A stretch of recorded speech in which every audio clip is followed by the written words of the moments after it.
Every universe has a Batman, but only one universe asks a brutal question.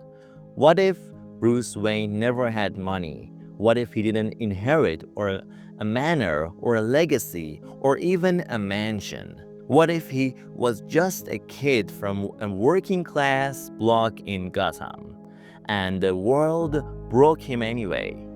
This is not the Batman you know. This is the Batman shaped by absolute universe. A world designed by a Terran god born from Darkseid's dying wish.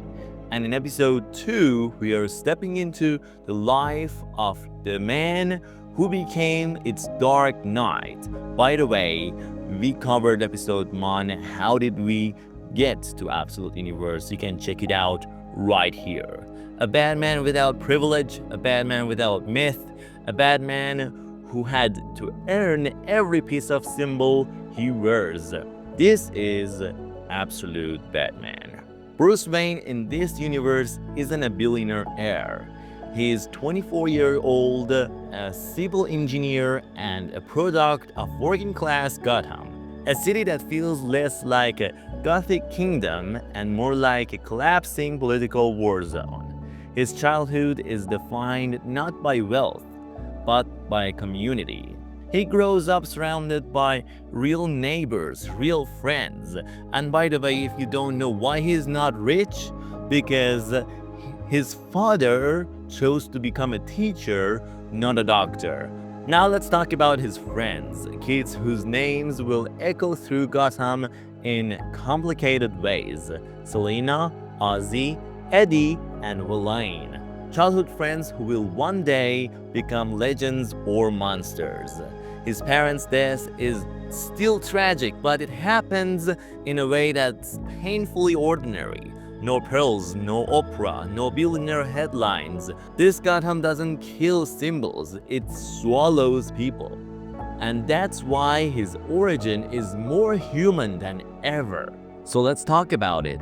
Bruce isn't just smart, he's gifted. As a kid, he wins an engineering contest with a project that could genuinely help Gotham.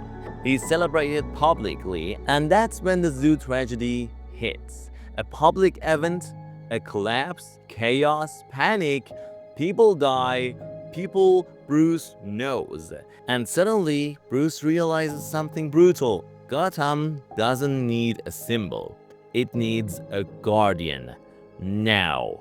This is when the transformation begins, not out of myth, not out of destiny, but out of responsibility. Now let's talk about Alfred the Watcher. This Alfred isn't a butler. He isn't a polishing silver or brewing tea in mansion that doesn't exist. This Alfred is something else entirely. An operative, a man with intelligence ties, years of training, and a complicated sense of duty. Sometimes a mentor, sometimes a moral wall, sometimes a threat. He watches Bruce, guides him, and sometimes challenges him, and sometimes opposes him.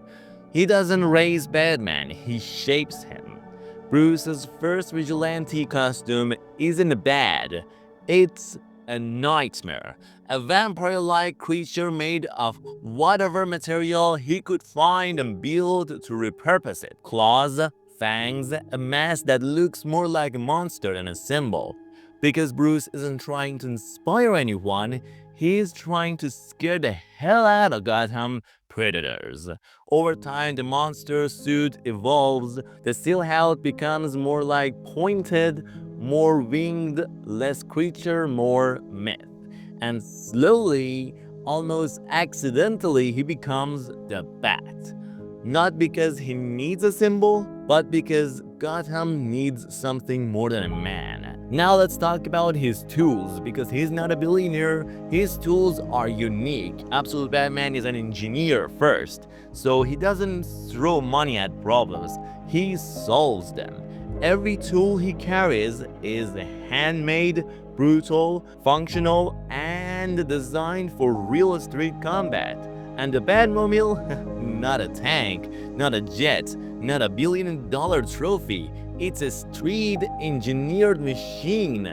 built to survive gang wars in the real Gotham. A vehicle designed by someone who understands metal stress, impact force, and urban terrain.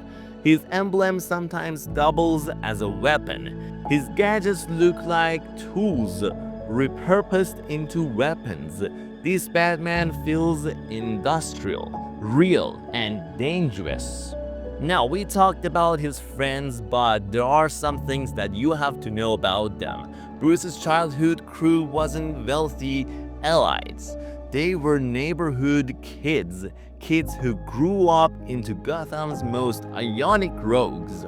Selina, a survivor turned thief. Ozzy, the future penguin, shaped by poverty, not privilege. Valen, a boy with condition who grows into Killer Croc, and he has a thing for reptiles.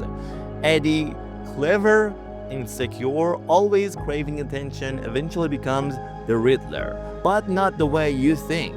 In their own way, Absolute Gotham is built on relationships, not accidents. These aren't random rogues, they are the people he grew up with, reflections of what Bruce could have become if one detail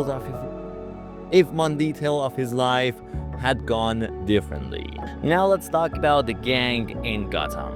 In a universe without classic crime families, the Party Animals rise as a Gotham's dominant gang, chaotic, masked, violent, theatrical. Their leader, Roman Sionis, a reimagined Black Mask, more political, more radical, more unhinged. These aren't criminals playing mobsters. They are a movement, a cult, a mirror to the chaos Darkseid designed into the universe's DNA. Bruce's war begins with them, and it only escalates. So Absolute Batman isn't a billionaire avenger. He is not the mythic Dark Knight. He's not the chosen one. He's a product of environment, a product of Darkseid's imposed order, a universe where freedom is minimized, where chaos is denied, and where every hero becomes the ideal version of what Darkseid believes they should be. And yet, Bruce Wayne still becomes Batman. Not because destiny demands it, but because Gotham does. This has been episode 2 of Absolute Universe series. And in the next episode, we are going deeper into this universe's myth. And trust me, you're going to like what Absolute Superman has to say.